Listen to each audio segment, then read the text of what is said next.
corresponde a la patología gastrointestinal.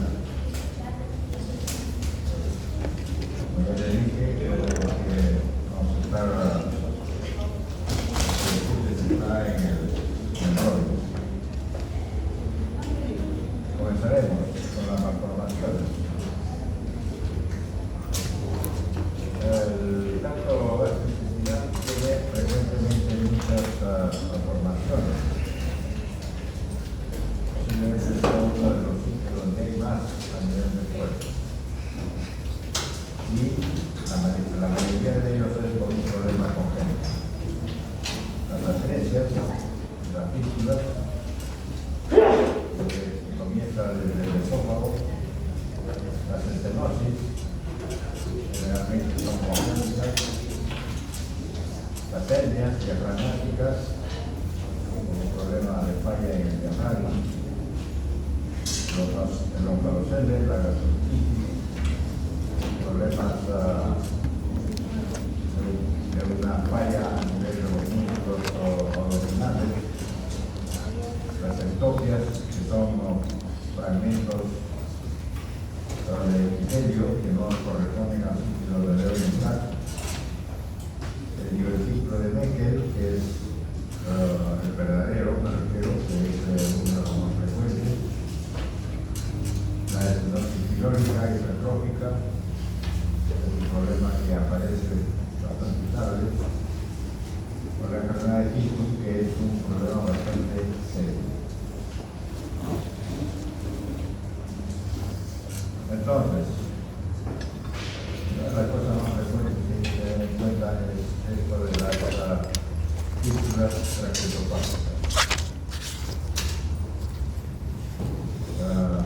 Afecta generalmente en la parte superior, cuando es una fístula en la cual hay una comunicación con la tráquea y el esófago. Otra que está acá, en general, no, este es acá y este es acá, la tráquea fístula esofágica, que es este. Este de acá, este es este, y esto de acá, y esto de acá, corresponde al 90%. O sea, el esófago normalmente va a comunicarse desde el esófago proximal con el esófago distal, que forma una sola. Pero resulta que en el desarrollo, tanto el esófago proximal como el distal tienen que converger. Y eso no sucede. En un 90% de casos, cuando hay una fístula, aparece una fístula traqueosofágica con comunicación del esófago distal justo un poquito por encima, a 1 centímetro aproximadamente, de la bifurcación de los dos bronquios. Ese es el más frecuente que se puede encontrar. Eso se llama fístulas traqueosofágicas. Otra son las hernias. Hay dos tipos de hernias, como ven ahí, la hernia de Borlée y la hernia de Borgata. La Borlée es, generalmente está los laterales, esta es la parte posterior del diafragma, donde el estómago y el hígado se pueden meter hacia el tórax. ¿Por qué? Porque el abdomen no se ha desarrollado, el diafragma no se ha desarrollado adecuadamente. Y por lo tanto falta el músculo diafragmático de ese lado. Lo más frecuente con el lado izquierdo. Por lo tanto, eso va a ser un problema serio porque lo que va a suceder es que si esto está en el desarrollo del feto, el pulmón va a ser hipoplásico en ese lado. El otro, el de Morgagni, es porque hay una falla en el diafragma, en el lado, cualquiera de los dos lados, generalmente es en el lado o en la cara posterior, mejor dicho, en la cual el hígado puede subir, o el intestino puede subir hacia el tórax, el entorno del cerebro. Entre los dos, el más frecuente es el que está aquí, en la cara posterior.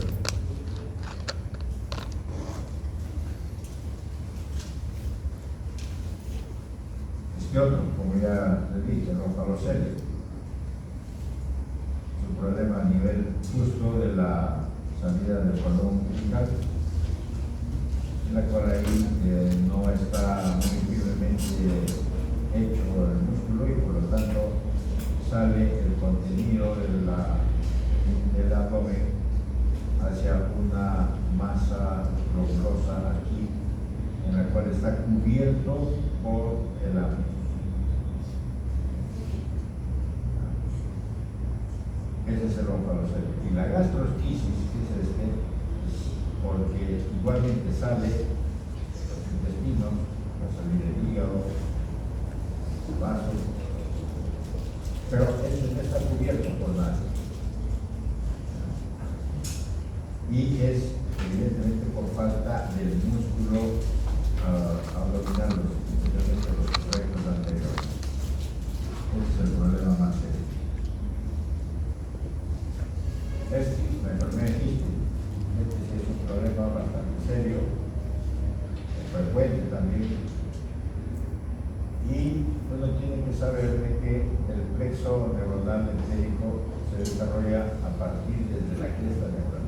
Baja en sentido central, de arriba hacia abajo, y migra por toda la pared intestinal de la enterocorteza. Y va a llegar hasta el recto. Esta señalización por la tirosinquinasa es el que sirve para dirigir la proliferación.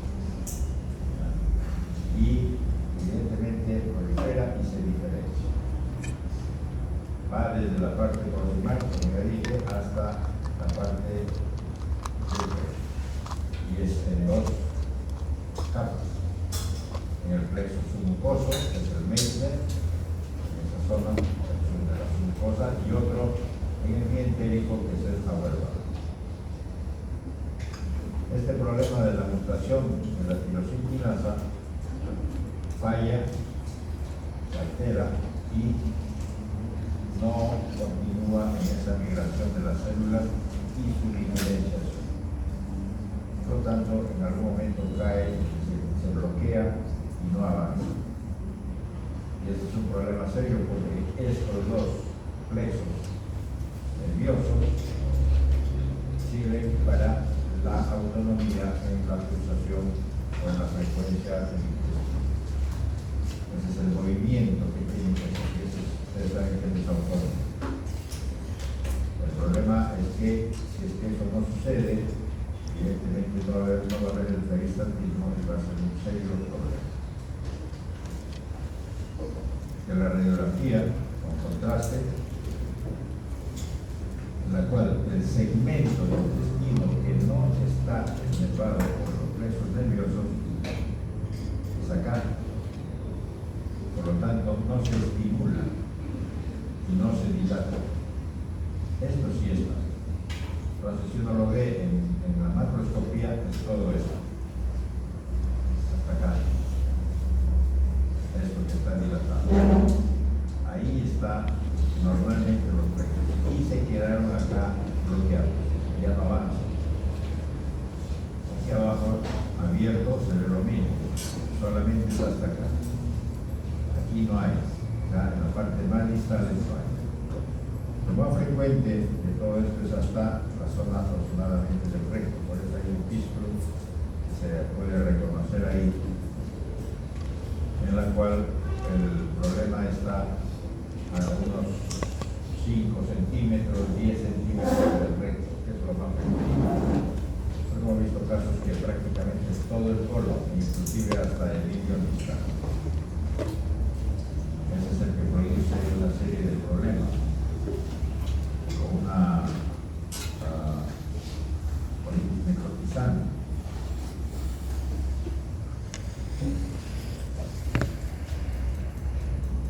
Este otro, que también es más o menos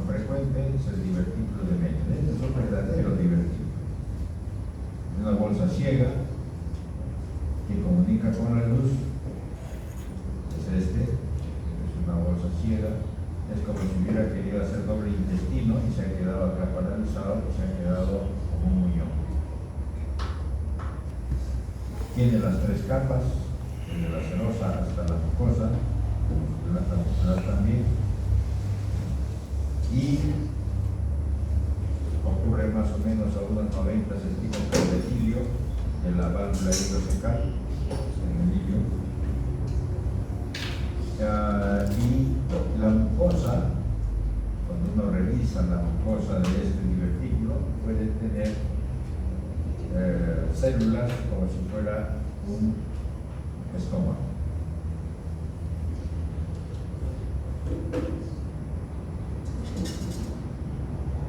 Están las estenosis hidróricas que sucede, eso ya les dije, después de más o menos 6 o 8 semanas o al primer mes inclusive, después de nacido, y porque la madre comienza a tomar de la acitromicina o eritromicina.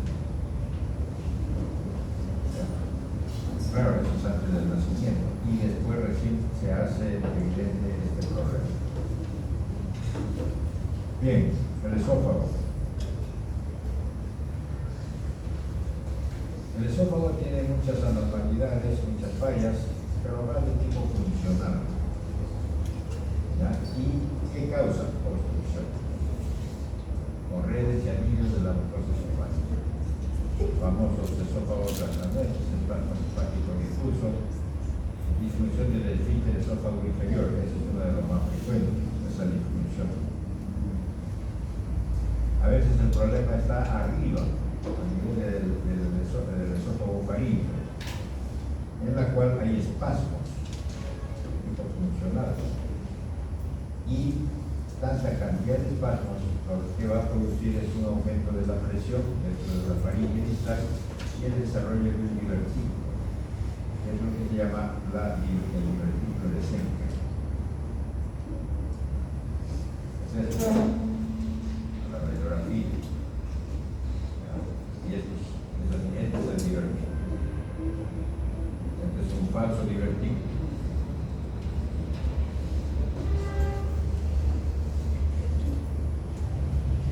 La calasia. La calasia es un problema del esófago que tiene esta triada: relajación incompleta del esfínter, del esófago inferior, aumento del tono,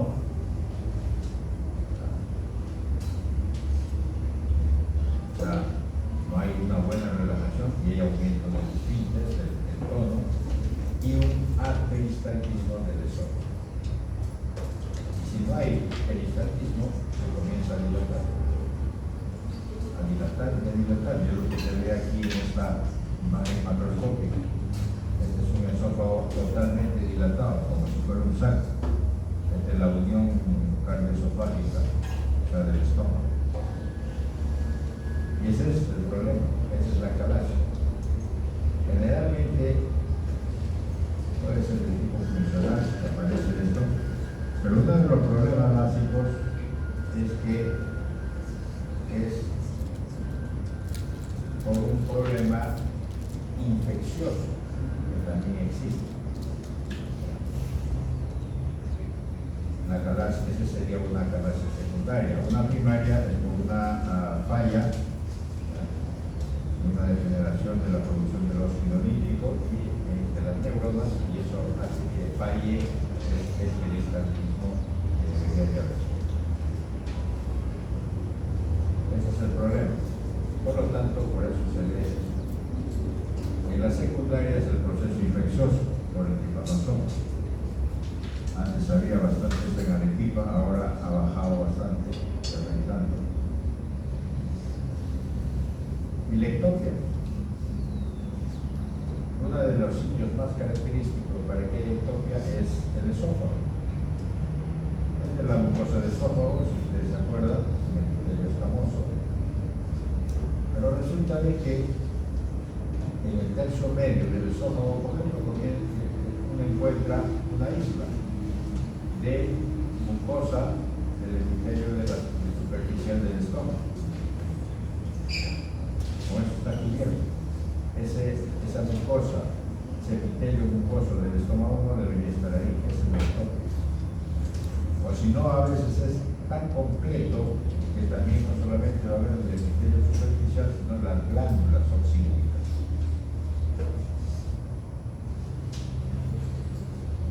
Este otro.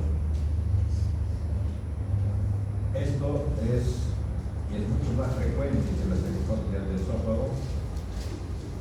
Aquí en el estómago pueden encontrar cerca del esófago o en el estómago distal o proximal también las ectopias de tejido pancreático.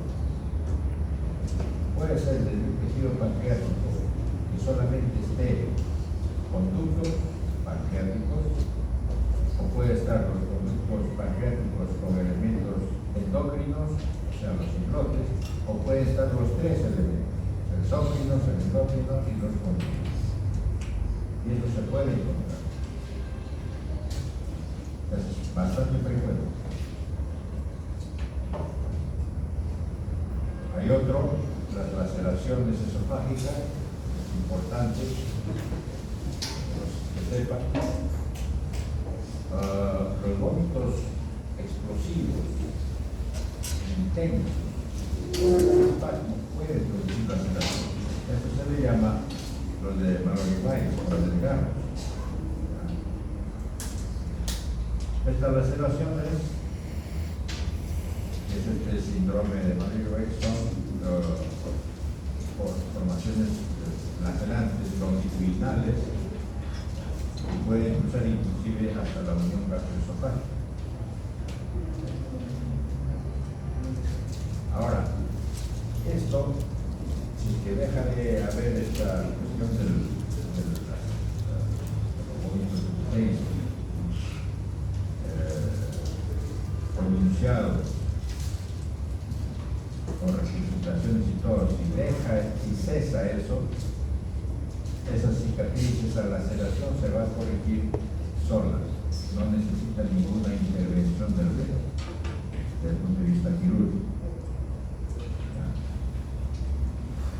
Pero si hay un problema de desgarro, que la mayoría de las veces hemos visto por agentes extraños, cuando una persona puede fácilmente desgarrarse la mucosa por una espina de pescado u otro elemento de ese tipo traumatizante.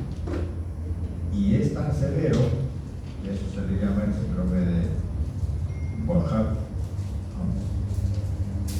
que lamentablemente eso va a suceder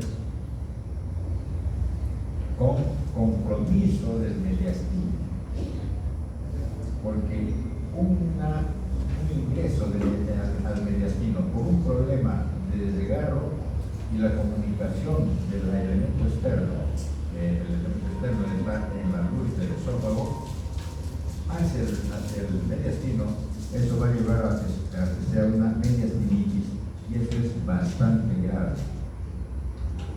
Si es que no se interviene rápidamente, esos pacientes pueden fallecer por un problema de sepsis.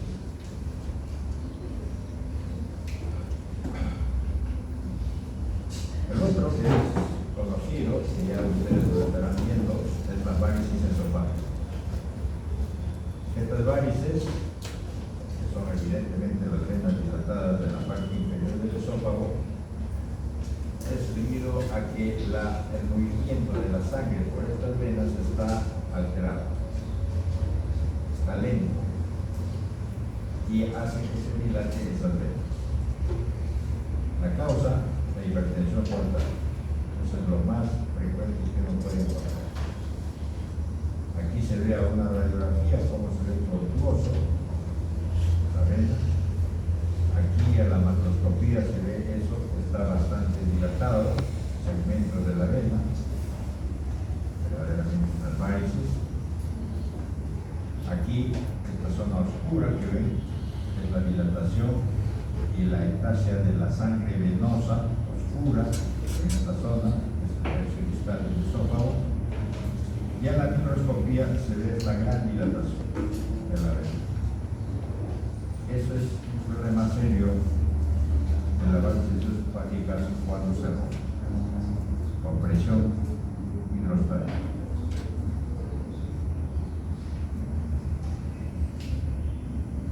Esofagitis. Hay una serie de lesiones de esofagitis con una serie de causas: esofagitis química, lesiones por problemas iatrogénicos. El iatrogénico, ¿qué cosa es? Elementos cáusticos, irritantes que desgarran y lesionan la mucosa del esófago. O lo otro, las esofagitis infecciosas. Por ejemplo, aquí están viendo un problema de una severa esofagitis por herpes, gran irregularidad, formaciones de vesículas, y aquí en la microscopía se ve el herpes. Están nucleadas, como ven aquí, con núcleos de tipo bibliogranulado.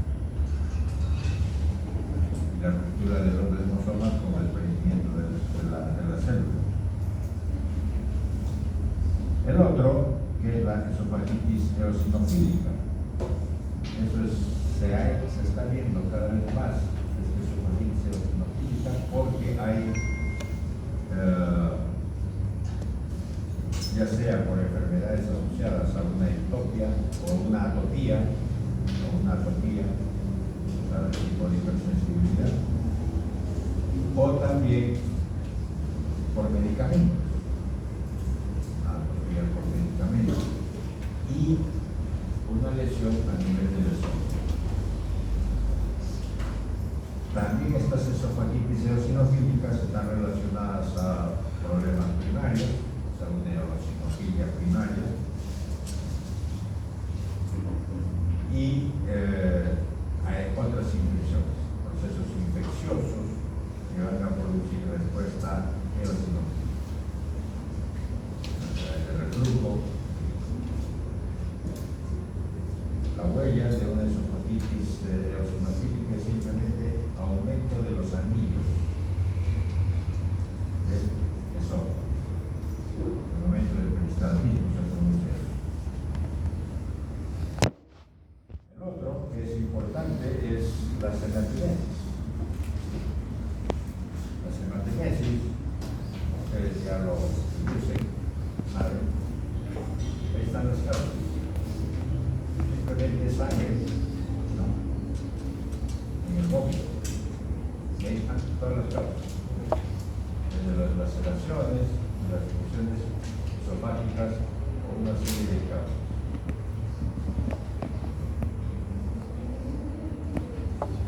Lecheses, vasculitis, reflujo, la gastritis eosinofílica, hemares, adenocarcinomas, la hernia.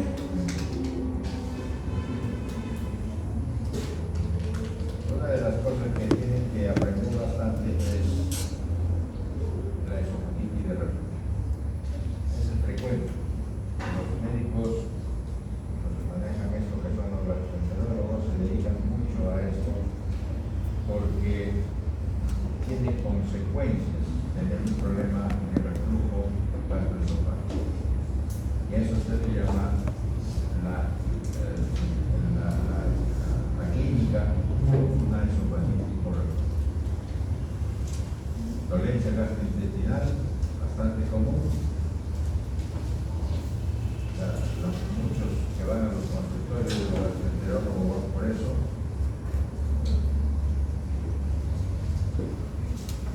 Tratan los síntomas de forma ambulatoria.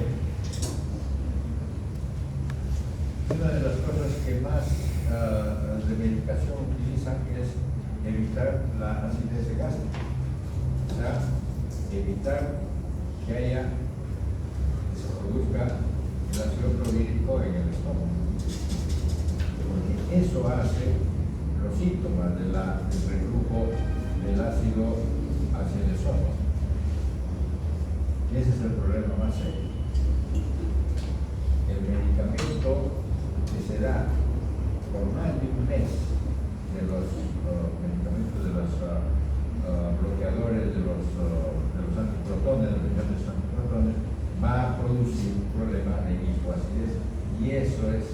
serio problema para el paciente. Si bien es cierto, ayuda desde el punto de vista del alivio de las molestias, pero a la larga eso no es la solución.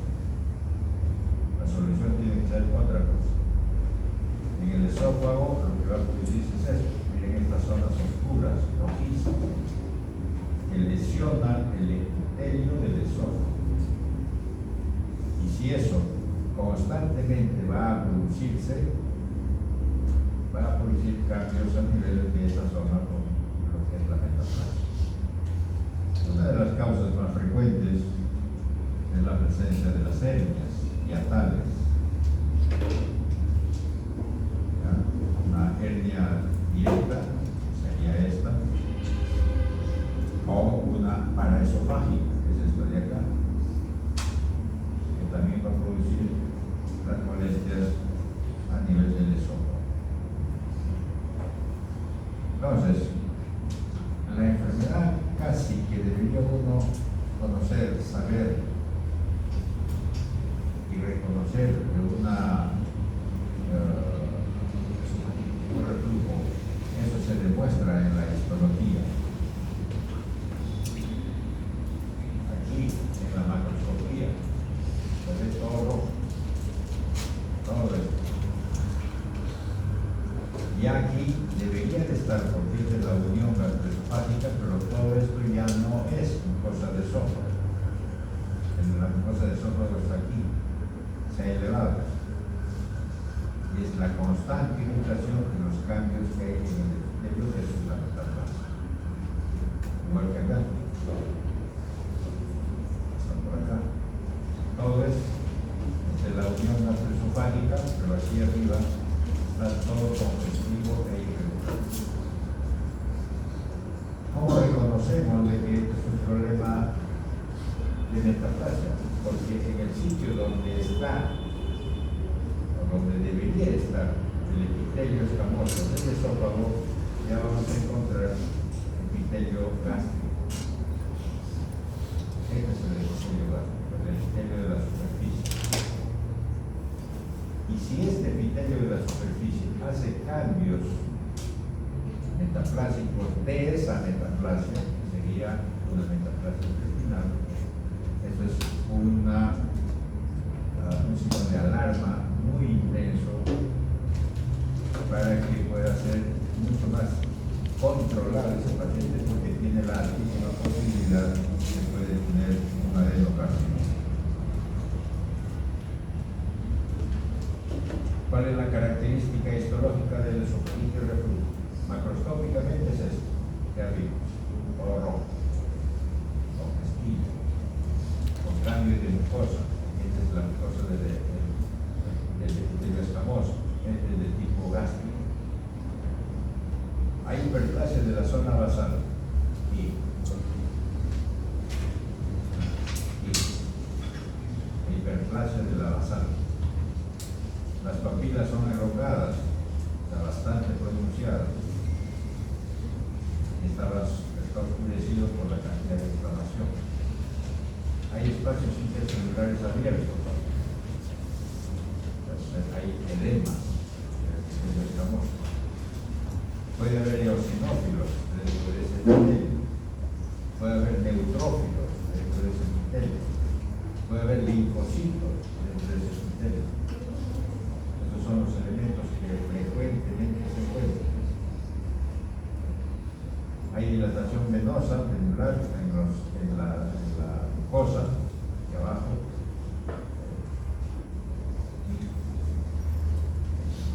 Hay células balonadas, células como esta.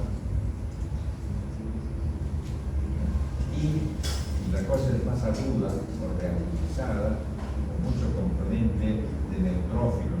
Esa cosa dentro del epitelio puede encontrarse erosiones o ulceración. Esa es una esofagitis de reflujo. Esa esofagitis de reflujo lo que va a producir son estos cambios poco a poco en el transcurso de los años, va a ir cambiando para que después veamos lo que ya les dije, la metaplasia. Y esa metaplasia está por encima de la unión cardio-esofágica normal, y si esa metaplasia es esto, acá, esto, este es el epitelio escamoso, o esto de acá, o esta zona más oscura, este es el epitelio escamoso. Solamente se ve con una lengüeta acá porque por los costados está subiendo el epitelio cilíndrico. Aquí en este que está fijado, miren que ha llegado inclusive hasta la mitad del esófago, este cambio metaplásico. Si esta metaplasia no solamente es de tipo gástrico, sino que ya cambia a lo que antes vimos, que era de tipo intestinal, eso se convierte en el esófago de Barrett. Ustedes ya no saben la definición del esófago de Barrett, es esto que les estoy diciendo, y la importancia que se tiene como enfermedad, porque tiene implicaciones a futuro de estos pacientes. Entonces, un esófago metaplasia que se transforma, se hace metaplasia, de esa metaplasia al tipo intestinal, como ven aquí.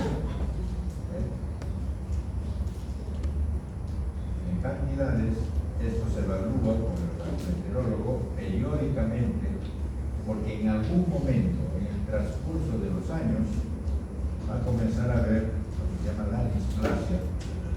Es esto, que es la proliferación ya anormal del epitelio metaplásico intestinal, y después se va a convertir en un adenocarcinoma. Esa es la secuencia. Por lo tanto, el esófago de Barrett es una de las cosas que tiene que estudiarse bastante frecuentemente, tiene que evaluarse y tiene que hacerse diagnóstico.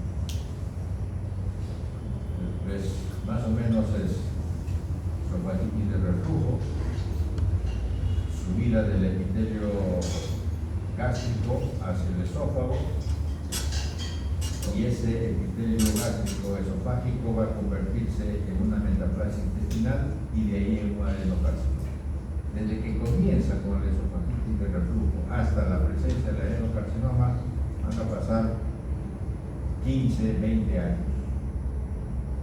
Así que hay chance para resolver este problema. Por eso desde el inicio se debe de tratar esa esofagitis de reflujo, con los síntomas que va a manifestar el paciente. Pero un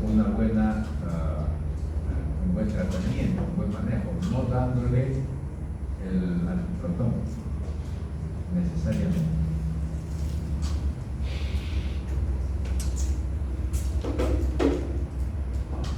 Claro, el otro problema que tiene el esófago es el carcinoma epidermoide. Epidermoide, ¿por qué? Porque el epitelio normal del esófago es epitelio escamoso y sufre la misma evolución, la misma característica de lo que ustedes ya conocen, de lo que son los cambios en el epitelio escamoso, desde una displasia leve hasta una displasia severa y un carcinoma intradural. Es la misma secuencia: esófago, cuello uterino, recto anal, lo que fuera, donde hay epitelio escamoso. Ahora, ¿quiénes se asocian para que esto suceda? Alcohol, tabaco, acciones cáusticas. Hay mucha gente que hemos visto en los que lamentablemente que quisieron suicidarse pero no pudieron, quedó con una severa lesión del esófago, y en el transcurso de los años cambia esa cosa del esófago a todo lo que les he dicho. La calasia,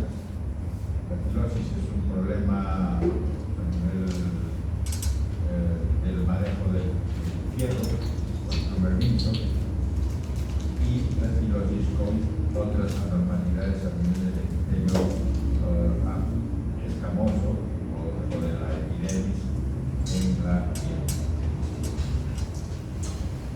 Se ha considerado también que podría ser con el PVH. Hay trabajos donde han encontrado que eso puede hacer, pero no está muy demostrado esa posibilidad.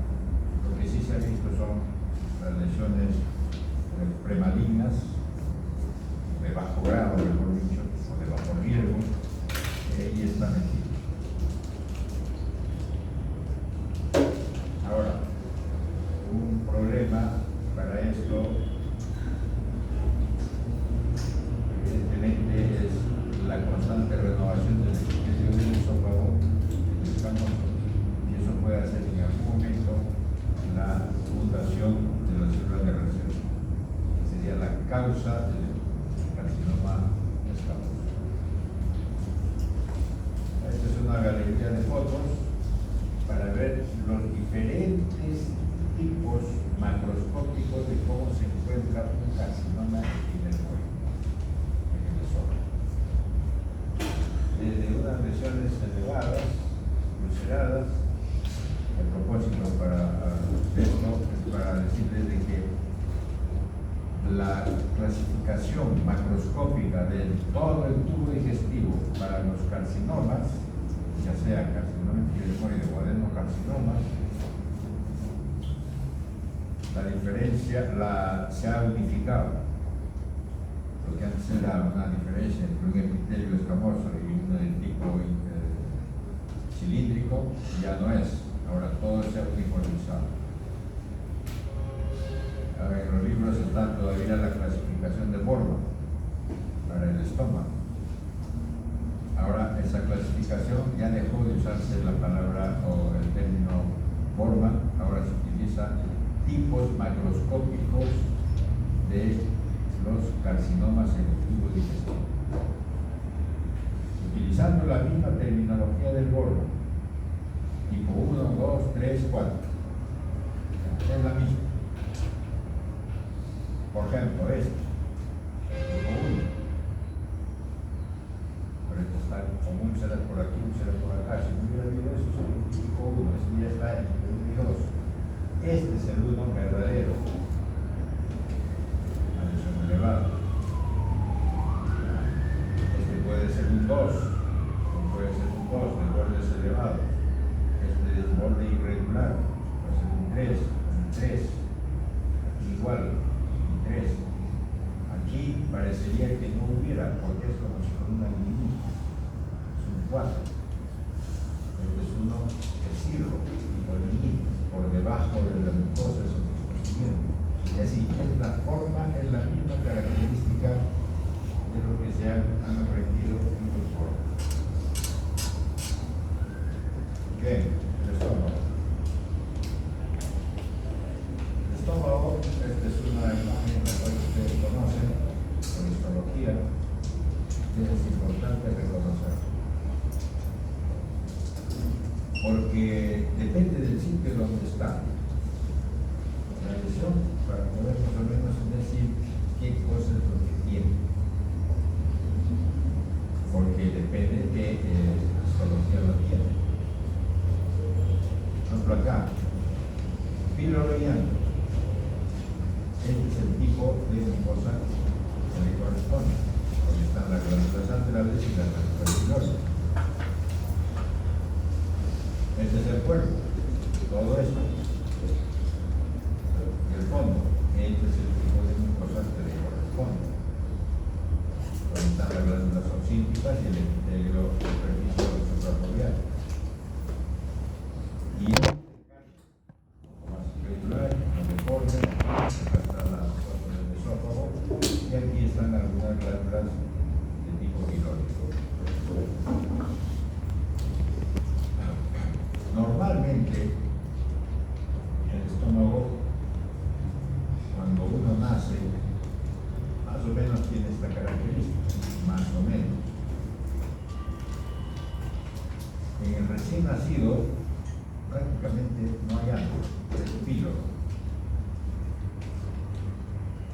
medida en que va creciendo la persona, comienza a crecer el antro. Las glándulas antrales, las glándulas G, conocidas. Y poco a poco, esta línea que separa el cuerpo con el antro va subiendo. Tal modo de que esta es una persona de 15 años, podemos decir hasta 20, una persona de 20 a 30 años está por acá, una persona de 30 a 40 años está por acá, una persona de 50 años está por acá, una persona de 70 años está por acá. Más o menos, no es nada exacto, no es nada preciso, eso depende. ¿Depende de qué? De la cantidad de inflamación, de injuria, de daño que puede hacerse el estómago. De tal modo de que va subiendo la mucosa antral y va perdiéndose la mucosa del cuerpo y del fondo. Y eso es una evolución, digamos, ayudado por los procesos o por los problemas que puedas tener en la alimentación, pero también va sobre el tipo de alimentación que va a haber en forma natural. Eso es lo que se llama la zona de transición, esta parte. Y eso es lo normal, así debería de ser el estómago. Por eso cuando uno ve un estómago, el gastroenterólogo cuando ve un estómago de una persona de 70 años, no lo va a ver como está aquí, a ver lo diferente, pero estando dentro de las condiciones normales. Tan igual como las células, los linfocitos o los elementos que no debe de haber ni uno en un recién nacido, pero desde el momento en que comienza a tomar la leche o artificial o la materna, ya comienza a aparecer algunos linfocitos y dependiendo de lo que uno come o se alimenta, va a aparecer más linfocitos, células plasmáticas, eosinófilos, macrófagos, todos esos elementos. Todos reconocemos que a veces es parte del estómago, pero no necesariamente al inicio fue así. Bien, es importante una mucosa normal del estómago tiene elementos que van a servir como función normal y protector. El estómago normalmente produce ácido clorhídrico, que es el que le da la acidez, produce enzimas, las células oxídicas del cuerpo y del fondo. Pero este moco es producido por este epitelio superficial, la suprafobia, lo protege. Y es eso, la secreción mucosa. Las células producen bicarbonato, que es un elemento importantísimo dentro del moco, porque con eso bloquea muchísimo el ácido clorhídrico.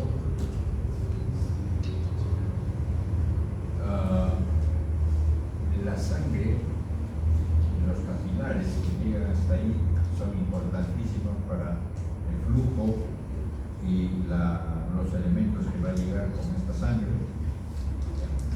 Y eso hace que se mantenga esta función, esta barrera epitelial, porque constantemente está en la capacidad de regeneración. Estas células también a la vez producen las prostaglandinas, son absolutamente básicas para el funcionamiento de esto, de la protección del epitelio superficial. Entonces, aparte de eso está la muscularis, y ya saben ustedes, la integridad de las mucosas y abajo de la muscularis. Ahora, en esto, los elementos que van a ser los que van a lesionar la mucosa.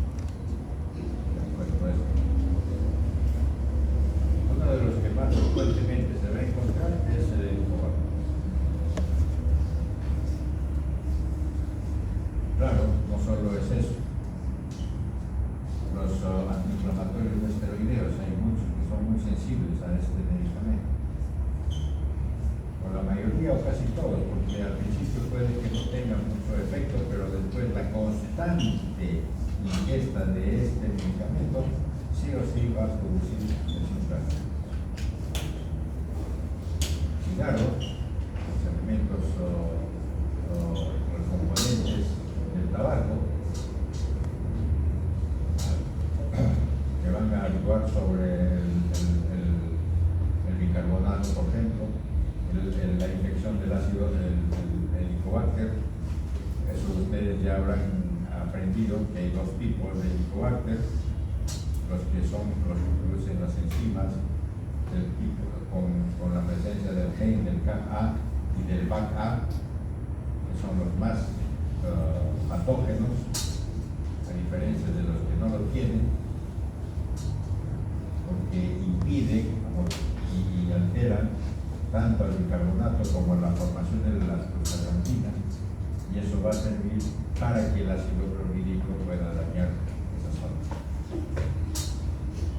Y hace también la famosa ureasa, que va a transformar la urea en ácido amoníaco, y eso va a producir una elevación del pH. Y la elevación del pH va a hacer un daño de la mucosa, porque llega el ácido clorhídrico y el Helicobacter por sí mismo va a actuar sobre el epitelio aquí en los superiores. ¿Correcto? Si hay isquemia, es lo mismo, no va a haber la cantidad de sangre que va a llegar, o el shock es el mismo tiempo. Entonces, un daño del epitelio acá, es la barrera natural de la mucosa gástrica, al dañarse esto por efecto del ácido clorhídrico y los otros elementos más, va a producir la úlcera, la famosa úlcera péptica, típico del daño por el ácido clorhídrico. Ahí están las capas. No hay, cuando uno habla de úlcera péptica, uno debe encontrar todas las capas que están aquí en la úlcera, en el fondo de la úlcera, desde el tejido necrótico hasta el componente fibroso.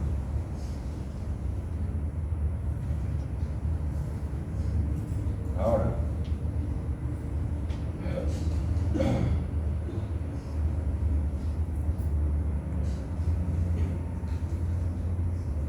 los tipos de gastritis. Ustedes han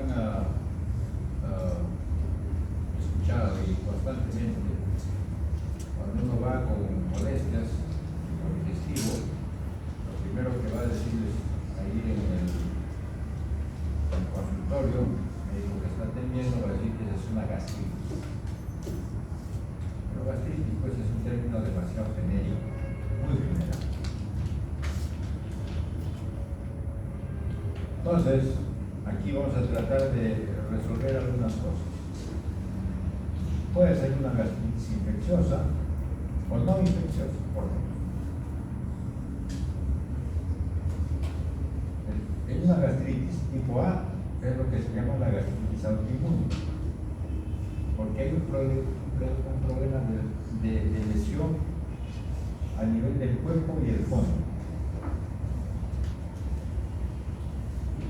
La gastritis tipo B está relacionada con el Helicobacter, pero evidentemente es el daño.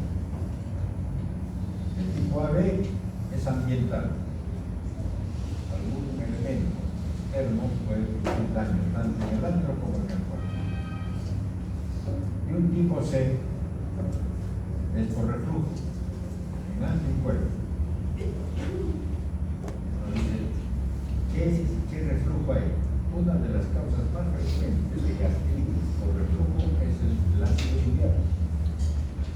Hay una falla, hay una alteración en esa cuestión en la cual está siendo funcional a nivel del ano. Generalmente los que tienen algún problema de tipo biliar, los colecistectomizados,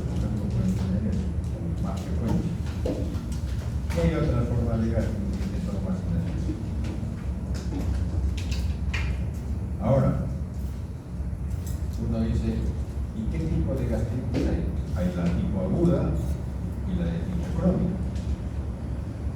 ¿Cuándo le llamamos de tipo agudo y cuándo le llamamos de tipo crónico? Claro, aquí se han puesto que depende de la etiología. Efectivamente. Acá prefieren el término de inflamación activa al término de inflamación aguda. El término, cuando uno dice gastritis aguda, ese es un término clínico. El patólogo nunca va a decir que esa es una gastritis aguda, va a decir una gastritis activa. Ustedes saben que la aguda significa un problema de tiempo en el transcurso de unos días, ¿cierto? Porque si se pasa de una semana, eso ya no es una gastritis aguda, es una gastritis crónica. Pero resulta que el patólogo puede encontrar después de una semana un problema de presencia de neutrófilo, de inflamación activa, presencia de neutrófilo. Entonces, pero los linfocitos, esos sí están permanentemente metidos en el transcurso del día. Por lo tanto, el término agudo se refiere a la duración de la enfermedad más que al patrón inflamatorio. Hay otros tipos de gastritis que son relacionados con el estrés, úlcera por estrés, úlcera de Curry, úlcera de Cushing. Eso lo reviso. Entonces, una de las cosas más frecuentes que hay que se ve en la patología, en la presencia de esta coloración de una histoquímica para encontrar al helicobacter. Ahí se ve pegado a la superficie, a la membrana citoplasmática del epitelio superficial. Y se pega. Y por ahí sueltan las proteínas que van a producir la respuesta inflamatoria. Sueltan al citoplasma y hacen la respuesta inflamatoria. Aquí con una coloración de plata, se encuentran estas estructuras militares. Esta es una forma de una gastritis activa para el patólogo o aguda para el gastroenterólogo porque hay mucha molestia, mucho dolor. La gastritis infecciosa por el Helicobacter muchas veces son aquellas en las cuales tiene el dolor intenso, muy fastidioso, pero con la alimentación se cae y después lógicamente va a volver a aparecer. Y se ve para el patólogo cantidad de neutrófilos polimorfos nucleares que están dañando al epitelio, tanto el epitelio superficial como la glándula. Generalmente se ve eso en el antro. ¿Por qué en el antro? Porque ese es el sitio de depósito de los alimentos, porque esa es la forma, es el sitio donde más fácil puede haber el daño. Van a encontrarse polimorfos nucleares aquí arriba, pero con el Helicobacter se va a encontrar folículos linfócitos, porque el Helicobacter produce gran respuesta linfocitaria no en la fase activa o aguda, sino en la fase más crónica, donde también están los dos elementos ahí, con cantidades de folículos linfoides, o puede que haya uno solo, pero con actividad del centro genital. ¿Por qué? Porque el Helicobacter estimula los linfocitos también. Si bien es cierto, en esta otra imagen se ve la metaplasia, eso ha sucedido por efecto del Helicobacter, pero después de 15 años, 20 años de haberse producido el proceso infeccioso,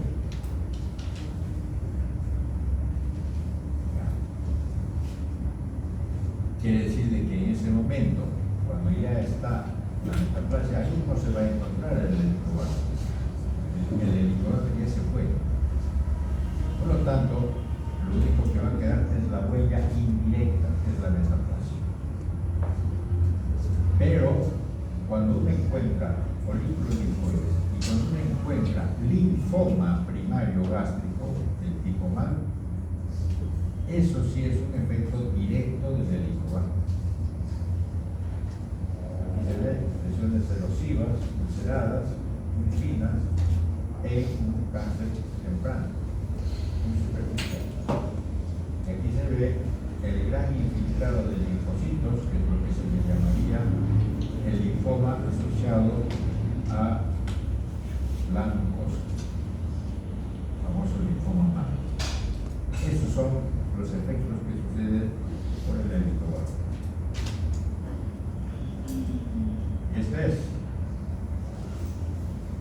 el helicobacter, tiene sus adhesinas, son estas que son muy interesantes. Ahí ese es el kappa, que forman estas características que va a eliminar o que va a poner, que va a inyectar, digamos así, las proteínas del kappa adentro del citoplasma de la célula para que haya la respuesta inflamatoria. La ureasa la urea se transforma en amonio. Este amonio aumenta el pH de tal modo de que esto sirve como un medio ambiente para que el ácido clorhídrico no destruya el helicobacter y erosione. Si erosiona, ya está hecho porque el pH o el ácido clorhídrico que está ahí adyacente va ahí donde está la úlcera y va a hacer el daño que la úlcera opera. Entonces hay factores bacterianos, como el Ka, el BAC-A, que son mediadores del huésped, que son los mediadores de la inflamación, va a ser la lesión de la mucosa, va a ser la gastritis, la úlcera, la atrofia, la metaplasia y la adenocarcinoma.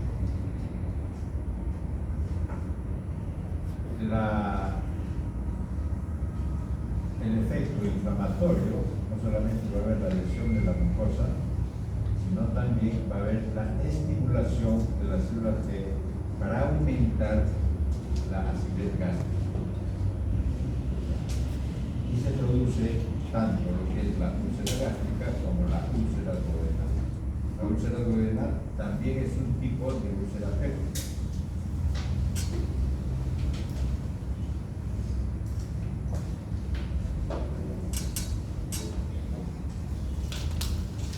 Entonces, una gastritis atrófica, está demostrado, los patólogos tienen que hacer una evaluación de la mucosa gástrica en las biopsias que se llegan para decir si hay cambios o no atróficos.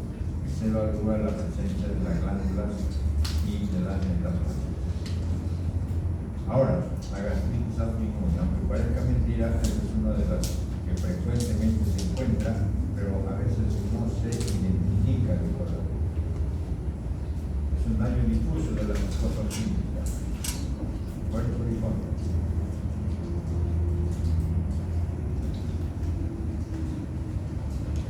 Entonces, si el problema de la deficiencia de la vitamina B12 puede suceder, es porque evidentemente estos cambios, por deficiencia de ese que es un problema moraloblástico, es debido a que está perdiéndose lo que es el factor que produce estas células óxidas.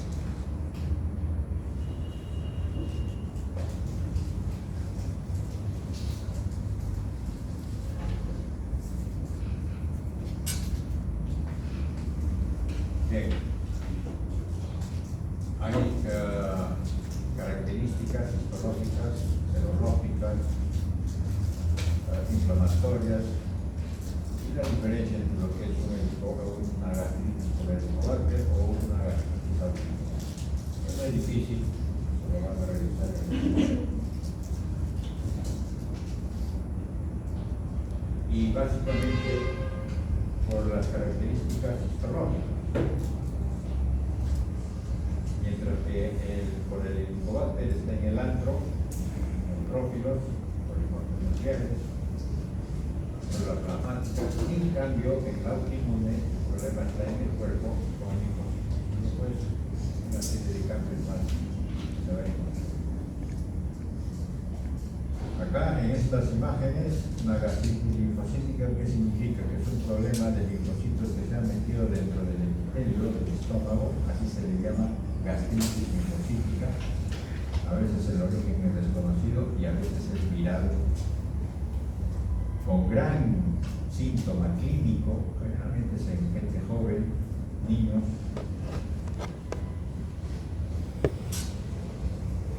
Hay la gastropatía reactiva química, el alcohol, una de las causantes. Hay gastritis granulomatosas, también podemos encontrar, tan igual como en el esófago, la gastritis eosinótica. Ya dijimos, la úlcera péptica es una úlcera crónica de la mucosa que afecta el duodeno, el estómago, y generalmente está asociado al helicobacter. Puede ser el tabaco también, porque estos son los que ayudan a estimular y a desproteger a la mucosa los elementos del tabaco. Y el ácido clorhídrico es el que va a intervenir para lesionar la mucosa. El de riego, el chocolate, el cigarro, enfermedades pulmonares obstructivas, drogas, los inflamatorios esteroideos, estrés psicológico, hiperplasia de células endógenas, un poco más difícil de encontrar, pero hay el Solid-Benedictson es uno de ellos, o las infecciones virales tipo citomegalovirus, etc., que son los menos frecuentes. ¿Por qué se estudia la úlcera péptica? En realidad ya no hay tanto como antes, pero lo que existe, lamentablemente, puede causar una serie de complicaciones. Uno de ellos, el más frecuente, es el sangrado, 15 a 20%. Que puede llevar inclusive hasta la muerte, un 25%.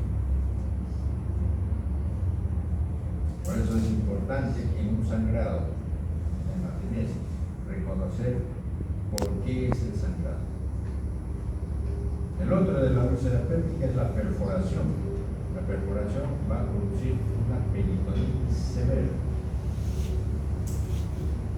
y 2/3 partes pueden fallecer. La obstrucción, ¿por qué? Porque la úlcera va a producir las fases de reparación, cicatrización, otra vez en un círculo vicioso, volver a aparecer otra vez la úlcera, volver a hacer la reparación, la cicatrización y así sucesivamente. Si esto sucede a nivel del fígado, cerca del fígado, en el duodeno, en el bulbo duodenal, va a producir una obstrucción del cuerpo mental.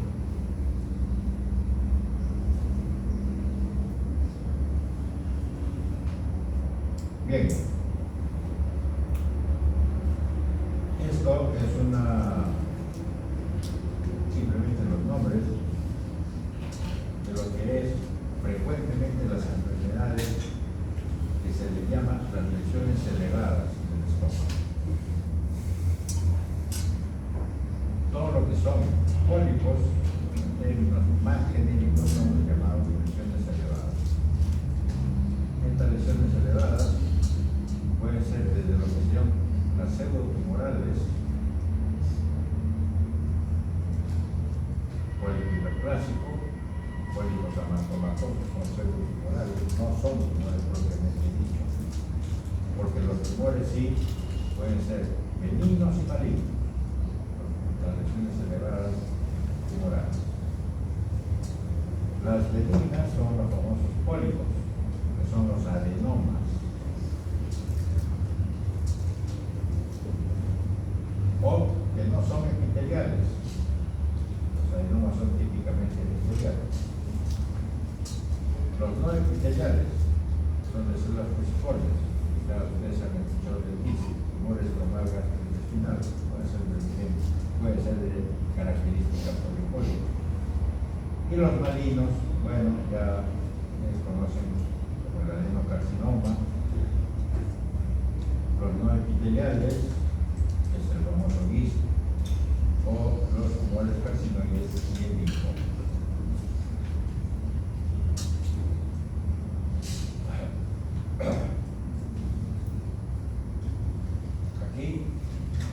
son lesiones en la cual va a encontrarse, dependiendo qué cosa va a ser, dependiendo de la edad, estas lesiones elevadas,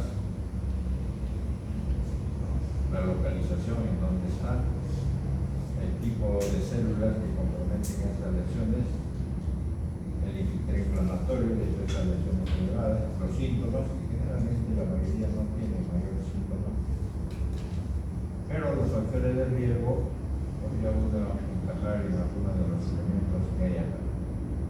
Simplemente para decirles que el cólico hiperplásico, la gastritis quística y la cólico gástrico público no tienen mayor significancia en la mayoría de las personas. Factor de riesgo para tener un cáncer sería secundario a el cólico gástrico público, puede estar asociado a unas neoplasias que no son en el estómago, tan igual como los adenomas gástricos, que sí, ese sí podría tener un adenocarcinoma primario gástrico.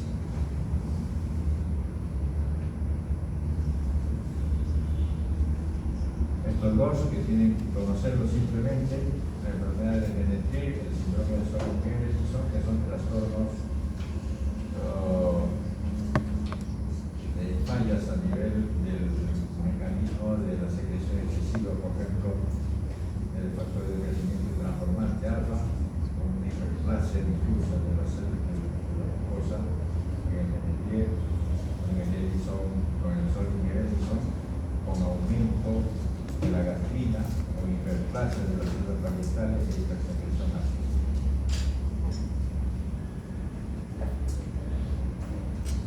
Bien, intestino. Como ven, es largo el tubo digestivo, así que no hay más. Intestino delgado y colon. Ustedes se han dado cuenta que la mayoría de las veces no manejamos mucho el intestino delgado, con la única excepción de que el intestino delgado es importantísimo. ¿Para qué? Para la absorción. Desde el punto de vista tumoral y proliferativo no es tanto, que las hay también, pero no es tan importante. Pero el colon sí tiene otra significancia. Pero todos ellos, delgado, colon, las hernias, ustedes saben que son, principalmente a nivel de la zona central periumbilical o de las inguinales, adherencias a partir de una cirugía previa que puede haber o de una intervención laparoscópica contaminante. Los vólvulos es bastante frecuente en determinado tipo de personas. Se ha encontrado aquí en el país, yo me encargo de un trabajo de investigación también, quienes los que viven a más de 3.000 metros de altura son los que tienen vólvulos. Y su sucesión es otro, que es menos frecuente, es porque existe algún bloqueo a nivel de la luz intestinal. Uno de los más frecuentes es la enfermedad isquémica intestinal. Eso lo he visto también, me parece, en patología general, me parece que el infarto intestinal es otra cosa. La enfermedad isquémica es frecuente, el infarto intestinal también, pero tiene mucho más problemas. Las angiodisplasias, desde adquiridas o congénitas. La mala absorción y diarrea, esto, por ejemplo, todo esto generalmente es a nivel del intestino delgado. La mala absorción y diarrea. Y las enterocolitis, la mayoría de ellos generalmente es tanto intestino delgado, menos frecuente, más es a nivel del colon y también puede ser a nivel gastrointestinal. Algunas muestras, por ejemplo, es un problema isquémico con sangre en la serosa, por alguna situación. La secuencia de una isquemia puede ser un infarto. Aquí se está demostrando que hay una lesión a nivel de la serosa. Esta es una hernia, en la cual un orificio que no debería estar, por ahí trata de salirse un segmento del intestino. Acá se bloquea y simplemente puede haber una necrosis de este segmento del intestino porque los vasos sanguíneos que están saliendo por este pequeño espacio, este agujero, va a presionarse y no va a dejar pasar la sangre. Las adherencias es porque la serosa intestinal es muy hábil, es muy reactiva. Basta con que haga una frotación, ni siquiera muy fuerte, de la serosa del intestino para que comience a haber una respuesta exudativa, y eso va a producir después adherencias. Y las adherencias son fatales porque pueden causar cantidad de enfermedades de tipo obstructivo. El vólvulo, como ven acá, significa que hay una redundancia del intestino. Eso generalmente se ve en el sigmoides, que son los famosos megacolon, en la cual esta redundancia del colon sigmoides va a ser fácilmente posible a que haya una torsión de ese segmento, porque está libre. Y eso es un problema serio. Y la intususcepción, como dije, porque hay un elemento obstructivo y un segmento. Generalmente lo que vemos es el intestino delgado se mete al intestino grueso. Pasa por la válvula y los encajes, llega al ciego y puede subir inclusive hasta la ascendente. Esa es una intususcepción.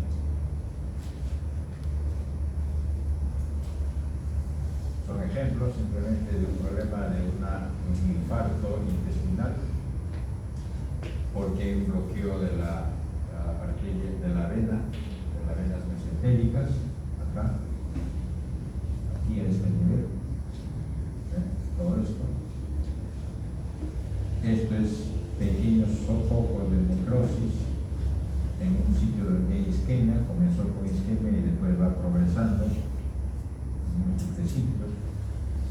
Y este es la intususcepción, donde este segmento de hilo se está metiendo al colon.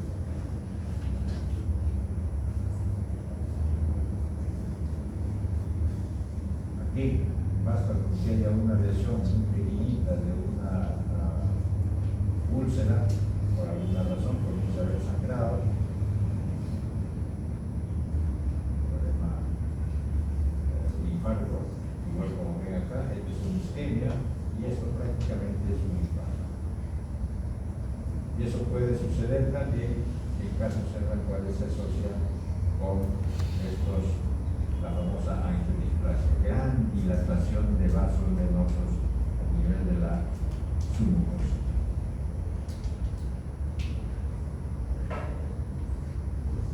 Bien, la mala absorción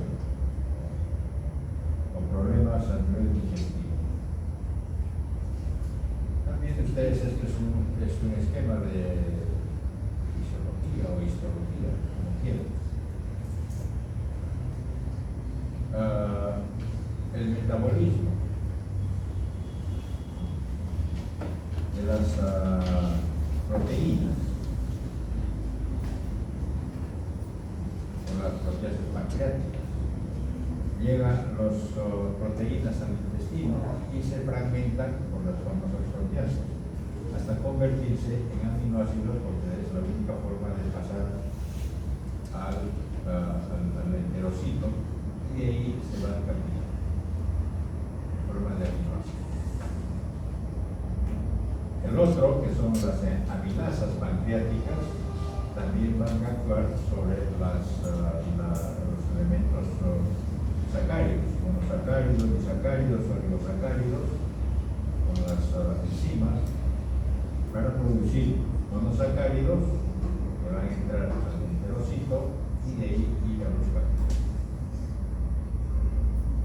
Y este otro es las grasas. Porque las grasas, los triglicéridos, los ácidos grasos, ¿no? Van a actuar sobre ellos ¿quiénes? La lipasa pancreática. ¿Verdad? Y las sales biliares. Las sales biliares son importantísimas para eso, ¿no? Y lo transforman en ácidos grasos o monoglicéridos para que entren al enterocito y estos sean transportados hacia el linfático. Eso es. Todo esto, les digo, es porque tienen el problema de la diarrea.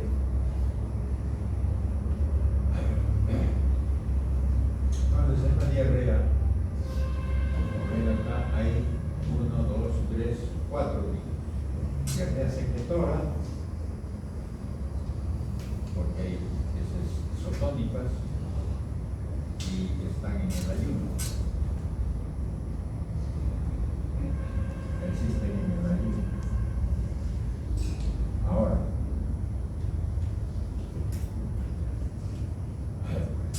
la diarrea osmótica ocurre con deficiencia de lactasa, debe a fuerzas osmóticas excesivas ejercidas por los productos intestinales como por vino, la luz. El líquido de la diarrea es más de 50 micromoles, más concentrado que el plasma y por lo tanto jala líquido. Y eso disminuye con el ayuno. Así ya ustedes más o menos se dan cuenta de esta cosa. La diarrea de mala absorción es un problema de falla generalizada en la absorción de nutrientes. Se atolea y se alivia con el ayuno.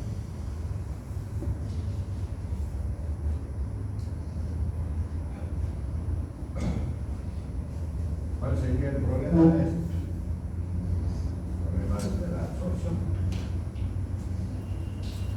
problemas del movimiento del aminoidosis, poliesclerodermia, movimiento del intestino o fallas a nivel de la misma mucosa intestinal y una serie de enfermedades. Y la otra, la diarrea exudativa, debido a una enfermedad inflamatoria con heces purulentas, a menudo con sangre, y se continúa durante el ayuno.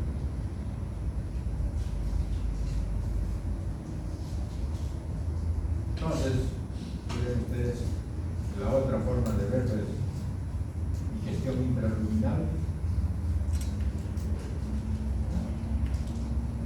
Tanto los carbohidratos, las proteínas y la grasa se descomponen en forma adecuada para la absorción.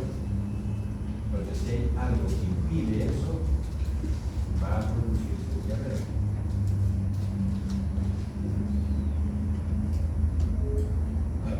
Pancreatitis crónica, fibrosis quística, mala absorción, problema del ácido biliar, no hay elementos biliares. Digestión terminal implica la hidrólisis de carbohidratos, péptidos, en el borde del cepillo del intestino. Enfermedades de enteropatía autoinmune, deficiencia de sacaridasa, o el transporte transepitelial, lo que vimos, principalmente los elementos ya bien digeridos hacia la luz de la célula. Los nutrientes, los líquidos, los electrolitos se transportan a través del epitelio y se procesan dentro del mismo.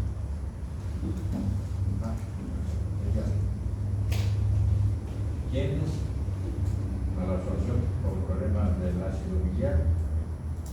Hay enfermedades como el síndrome carcinoide, enfermedades de autoinmune, enteropatía del medio ambiente, enfermedad celíaca, beta-lipoproteinamias, gastritis biliar, gastroenteritis biliar, bacterias, parásitos, enfermedades intestinales.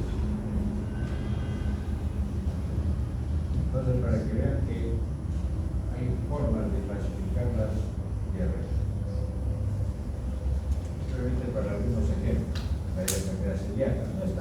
conocida, no es tan frecuente, digamos, simplemente por un problema de transporte, el problema inmunológico que se desencadena es porque el gluten es el que sirve como el elemento que altera la respuesta con cantidad de linfocitos ahí, porque es una enfermedad autoinmune. Y que uno evita eso sencillamente con alimentos que eviten el gluten. Esa es la enfermedad celíaca, o Sprut celíaco. Pero el más frecuente no es ese. De nosotros, especialmente en países que llaman desarrollo, es la disfunción etílica ambiental, que también se le llama enteropatía ambiental, enteropatía tropical o Sprut tropical, que también uno encuentra con una respuesta de hipersensibilidad a algún alimento, a algún componente de los alimentos que va a producir igualmente la diabetes.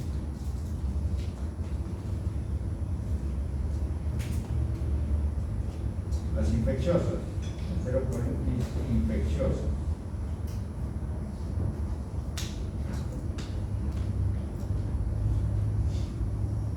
Bueno, como ven ahí, es una lista muy larga, eso ya lo van a tener que revisar con calma, simplemente vamos a decir algunos que son importantes por la frecuencia. Salmonelosis, la fiebre tifoidea, que ya no hay tanto como antes había.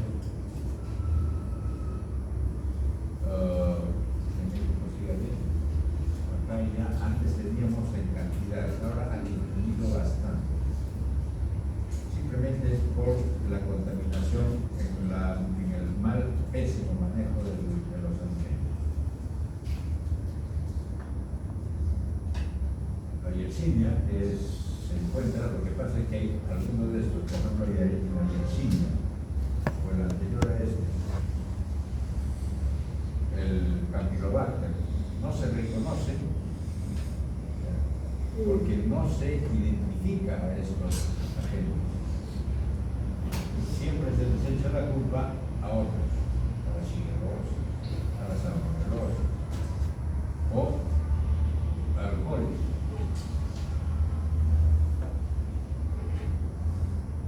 Uno de los más complicados es la colitis pseudomembranosa. Es una patógeno que va a ingresar debido a algunas condiciones previas. Pacientes hospitalizados, donde se ingiere cantidad de antibióticos de tal modo que hay un severo desbalance de las bacterias de la flora intestinal. Y por lo tanto es como si hubiera habido una inmunosupresión. Y el que va a crecer es el cloroquina difícil y produce esta famosa colitis pseudomembranosa, que es una enfermedad muy grave. Y bueno, la infección por micobacterias que son de dos tipos, el tuberculoso y el labial. Son ejemplos que están en el libro. Este es de el Campylobacter, en una biopsia que pueden sacar. Lamentablemente los gastroenterólogos no sacan biopsias en procesos infecciosos, simplemente reconocen que es una infección y le dan el tratamiento antibiótico y con eso, bueno, se lo bajan a la bacteria. Pero tiene su característica, con microcesos. O la Yersinia, que tiene gran cantidad de células plasmáticas y todo, y con actividad inclusive dentro del sistema. Uno lo puede reconocer. De repente, dentro de los más complicados que hay en las infecciones por coli, es el Escherichia coli de tipo necrótico, hemorrágico necrótico, donde hay gran lesión de la mucosa, con necrosis y con apoptosis. Y después este otro, que puede ser por otro tipo de colis, porque hay varios tipos, como han visto ahí, que compromete el intestino sin hacerle mucho daño. Igual como el otro, que es el Clostridium difficile, que también no es tanto como el otro. Esta es la enfermedad celíaca, la enfermedad de Weber, que es una bacteria metida dentro de los macrófagos acá. No es tan frecuente, pero se puede encontrar, se puede ver con coloraciones a la bacteria. Se trata de eso y se resuelve. Aquí en Perú no tenemos tanto. Lo que sí tenemos es la tuberculosis, tanto a nivel de tuberculosis de los ganglios intestinales como a nivel de la mucosa. ¿Qué producen? Producen lesiones, focos en la mucosa, tipo úlcera irregular, deforme, de tipo transversal o estrecheces, con úlceras con estrecheces. Disminuye la luz del intestino. Esta es una tuberculosis secundaria. Esta es una tuberculosis hiperplásica. ¿Por qué? Porque engrosa la pared por fibrosis del cielo. No hay tanto tuberculosis primaria. Este es una imagen de una tifoidea. ¿Cuál es la diferencia entre la úlcera por tuberculosis y úlcera por tifoidea? La de tuberculosis, como dije, es una úlcera transversal, mientras que la tifoidea es una úlcera longitudinal. ¿Por qué? Porque los folículos linfoides de las submucosas del intestino delgado, especialmente del hilo, van a aumentar, van a hacerse hiperplásicos de tal modo de que crecen tanto que pueden formar úlceras, y son úlceras largas. Sí. El otro que normalmente hay en poca cantidad, pero existe, son las ameliasis. Y son macrófagos como estos, cargados de amebas. O las amebas propiamente dichas. Estas son amebas que se parecen a macrófagos. Los macrófagos están por acá, están fagocitar. Pero estas son las amebas. Uno reconoce eso y dice que es una ameba. Lo otro es también los problemas intestinales por parásitos, desde ascaris, cortado transversalmente, de medio longitudinal, que produce gran eosinofilia. Bien, síndrome del intestino. Enfermedades inflamatorias, Crohn, colitis. Esto ya no lo vamos a ver, ya no hay tiempo para eso. Los pólipos, bueno, eso ya lo vimos en el estómago, que son bastante parecidos en el colon irritable, ¿no? El otro, enfermedad inflamatoria intestinal. Es un problema complejo de interacción entre intestino y microbiota. Y a la vez un problema de inmunidad del huésped. No todos tienen eso. Son individuos genéticamente predispuestos que producen una activación inapropiada del sistema inmune en la mucosa intestinal. Son dos, Crohn y colitis ulcerativa. Este es el Crohn. En parches, como dice ahí. Este es en parches. Y la colitis ulcerativa en difusión.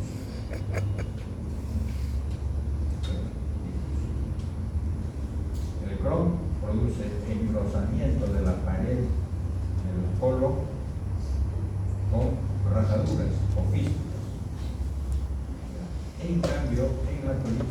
oxidativa no hay problema de la pared, pero la mucosa tiene úlceras o pólipos. Son las diferencias. Aquí macroscópicamente este es un croc, miren que esta es la fístula, la rajadura aquí, y la pared engrosada. Compromete inclusive hasta el meso, totalmente grueso e irregular, un empedrado muy duro.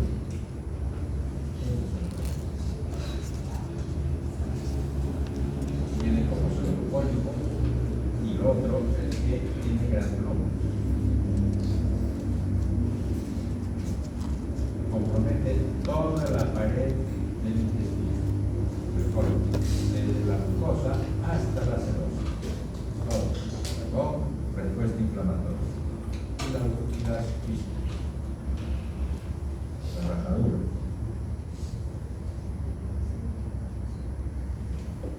En cambio, la colitis ulcerativa es toda la mucosa. Puede ser solamente todo el hasta sigmoides, o puede ser todo el colon, pero es continuo, no hay censado. Y ahí está la diferencia, se quedó acá, todo esto está lesionado, pero está ahí. ¿Qué forma? Colitis, o pseudocolitis, úlceras y colitis. Pero la pared está normal. La submucosa,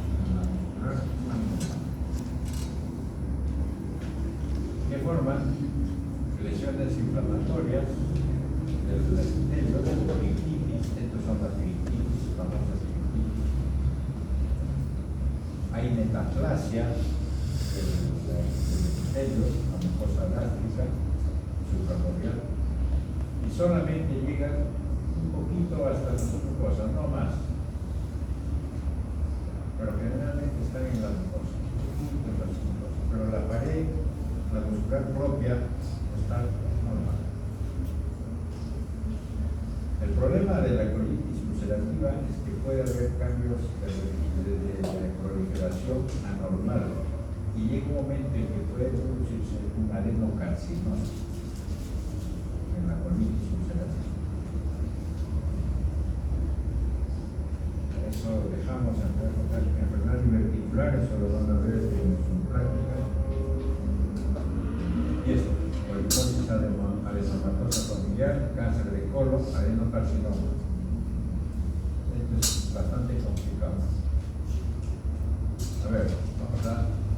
Esto está en su práctica, eso lo van a ver, en la cual el problema está en los cambios del colon hasta la formación del carcinoma por una serie de cambios mutacionales de los genes que controlan la proliferación de las células con las dos variantes. Y esto es lo que más importa. Los patrones histológicos de la neoplasia seborreica, la adenomatosa familiar, o el adenomatoso familiar, que va a producir un adenocarcinoma en la cual lo primero que es la alteración del gen del APC. Esto comienza, esto es hereditario, típicamente hereditario. Una persona que tiene poliposis adenomatosa familiar, si tiene herencia, o sea, tiene hijos, esos hijos tienen que ser controlados desde los 20 años de edad, porque sí o sí van a tener la poliposis adenomatosa familiar y a partir de los 35, 40 años tener adenocarcinoma. Está asociado, es un autosómico dominante. Y después todos estos son asociados a poliposis. Esta es una variante, no es tan frecuente. Pero lo más importante es el cáncer de colon hereditario no polipósico, que son alteraciones o mutaciones del gen del sistema de reparación del DNA, con el MSH2, el MSH1, el MSH6 y el PMS2. Son autosómicos dominantes y tienen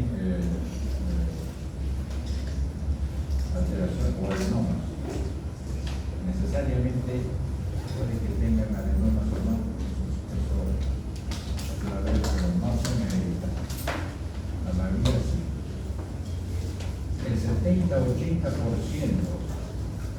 de los cánceres esporádicos no linfóticos tienen alteraciones del ATC, pueden tener adenomas o pueden tener adenocarcinoma. Generalmente dicen que puede haber un adenoma, pero no es necesariamente. Hay otro que es de 10 al 15%, que es problema de MSH1, MLH1 y MSH1. El cáncer de colon esporádico 5 a 10% por hiperventilación.